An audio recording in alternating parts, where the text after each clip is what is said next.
আহাহাহা! কি যে ভালো লাগছে! অনেকদিন পর গ্রামে যাচ্ছি। কি আনন্দ আকাশে বাতাসে, আহা কি আনন্দ আকাশে বাতাসে। আরে, ওই লোকটাকে তো চেনা চেনা লাগছে। আরে তুই আব্দুস সালাম না?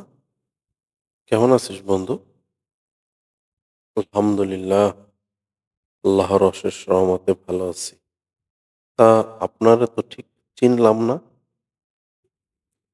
আরে বেটা, আমারে তুই আপনি করে বলস কেন? আমি তো তোর বাল্য বন্ধুর রাজু, রাজু। আমারে চিনতে পারস নাই?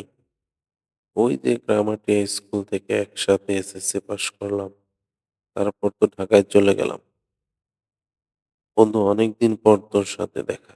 সেই যে স্কুল জীবনে কত আনন্দ করতাম, তোর কি সব মনে আছে? তা তোর কি খবর বন্ধু? তুই এখন কি করস? চাকরি বাকরি কিছু করস? নাকি টিউশনি কইরা চলস? চল বন্ধু, আমরা কোথাও বইসা কথা বলি। তা তোর ছেলেমেয়েরা এখন কি করে? আজ আমরা অনেক গল্প করব।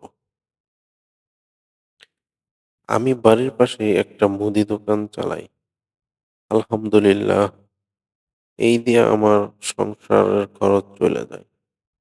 পোলাটা মাঝে মাঝে আমার এই দোকানে সাহায্য করে। আর ছোট মেয়ে ক্লাস 7 পড়ে। তোর অবস্থা তো দেখতেই পারতেছি। তুই তো অনেক বড়লোক হয়ে গেছস। তোর ছেলে মেয়েরা এখন কি করে? আমার ছেলে মেয়েরা দুজনেই কানাডায় থাকে। জীবনে অনেক টাকা পয়সা কামাইছে। ৫,০০০ কোটি টাকার মালিক আমি। এখন প্রতি মাসে ৩ লাখ টাকা খরচই করি। কি কইলি? ৫,০০০ কোটি টাকার মালিক তুই? এত টাকা কি তুই বৈধভাবে কামাইছস? আরে তুই কি পাগল হইছস? বৈধভাবে কেউ ৫,০০০ কোটি টাকার মালিক হইতে পারে? বৈধভাবে কামাইলে তো আলু আর পেঁয়াজ কিনতে কিনতে জীবনের অর্ধেক সময় পার হয়ে যায়।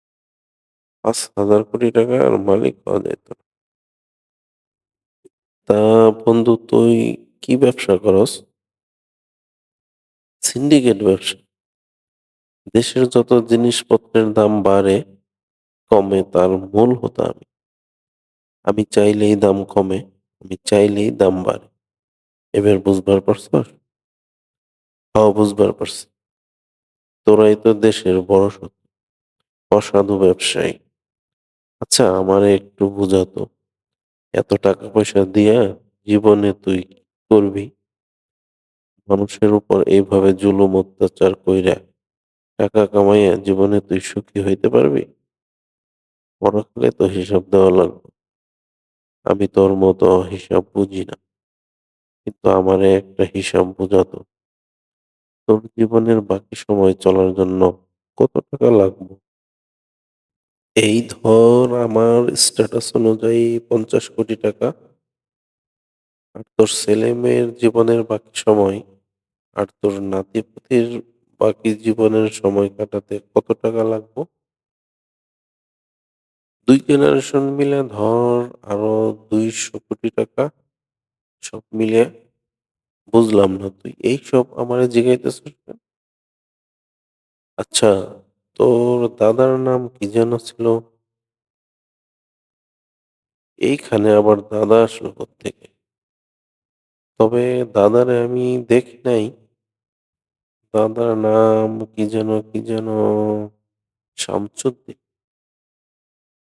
তোর দাদার বাবার নাম জানিস? আরে তুই কি পাগল হইলি নাকি? দাদার নামই বইলা গেছি, আবার দাদার বাবার নাম? ওরে বাবা! দাদার বাবার প্রতি আমার কোনো ফিলিংস নাই। বাদ দে এসব। শোন বন্ধু, হিসাবটা তোরে আমি ক্লিয়ার করে বলতেছি। তোর 3 জেনারেশনের জন্য ২৫০ কোটি টাকা হইলেই চলে। ধরলাম আরো ২৫০ কোটি। সব মিলিয়ে ৫০০ কোটি টাকা হইলেই তোর ৩ জেনারেশন চলে যাইব। কিন্তু তুই ৫,০০০ কোটি টাকা মানুষের কষ্ট দিয়া কামাইছস। বাকি ৪,৫০০ কোটি টাকা না হইলেও চলত। কিন্তু একটা বিষয় কি ভেবে দেখছস? ৩ জেনারেশনের বেশি কেউ মনে রাখে না। তাইলে তুই কার জন্য এত টাকা রাইখা যাবি? তোর ৪ নাম্বার জেনারেশন তো তোরে চিনবই না। তোর প্রতি কোনো ফিলিংসই থাকবে না। অথচ তাদের জন্য তুই এত ধন সম্পদ রাইখা যাবি, তাতে তোর কি লাভ? পরকালে তোর হিসাব তো তোরই দেওয়া লাগবো। তখন কি করবি? বন্ধু, আজ তুই আমার চোখ খুইলা দিলি। সত্যিই তো এইভাবে কোনোদিন ভেবে দেখিনি। আমি এটা কি করলাম? মানুষের উপর কত অত্যাচার করলাম, এই হিসাব আমি কেমনে দেব? বলতে কি বন্ধু, তোরে বলতে সমস্যা নেই। আমার টাকার কোনো অভাব নাই। কিন্তু আমার সংসারে শান্তি নেই। ছেলে মেয়ে, আমার বউ আমার কথা শোনে। তাদের ইচ্ছা মতো চলে, নেশা করে, পার্টিতে যায়, আরো খারাপ আড্ডায় যায়। বন্ধু, আমি একটা সুখী পরিবার চাই। আমি শান্তি চাই, টাকা পয়সা চাই না। বন্ধু, তুই আমার জন্য দোয়া করিস।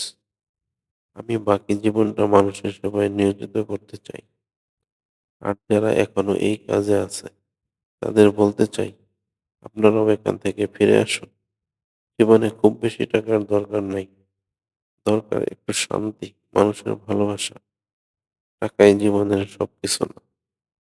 টাকার নেশা বড় একটা মরণ ব্যাধি।